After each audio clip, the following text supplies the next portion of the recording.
Nagdudulot na raw ng banta sa kalusugan at kapaligiran ang 118 refrigerated containers na naglalaman ng mga nakumpiskang perishable goods na nananatiling nakatenga sa Subic Bay International Terminal Complex.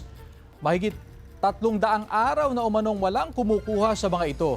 Sa liham ng pamunuan ng SBITC sa SBMA, Bureau of Customs at Department of Agriculture, hiniling ang agarang paghakot, disposal o namang wastong pagproseso sa mga container.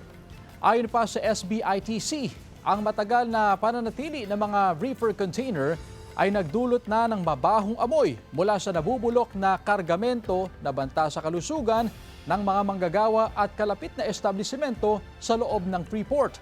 Bukod dito, ang tuloy-tuloy na paggamit ng kuryente para mapanatiling malamig ang mga container ay nagpapabigat din sa gastusin at operasyon ng terminal. Nababawasan din daw ang kapasidad ng port para tumanggap ng bagong refrigerated cargo dahil okupado pa rin ang mga reefer plug. Sa pahayag ng Subic Bay Metropolitan Authority, sinabi nitong nakikipag-ugnayan na sila sa mga concerned agency pero nilinaw na nasa mandato ng Bureau of Customs ang pagpapatupad ng mga regulasyon kaugnay sa overstaying containers at pagpapataw ng kaukulang parusa. Sinabi rin ng SBMA na patuloy silang tutulong upang maibalik ang normal na operasyon sa pantalan at maprotektahan ang mga stakeholder. Wala pang pahayag ang pamunuan ng BOC ukol dito.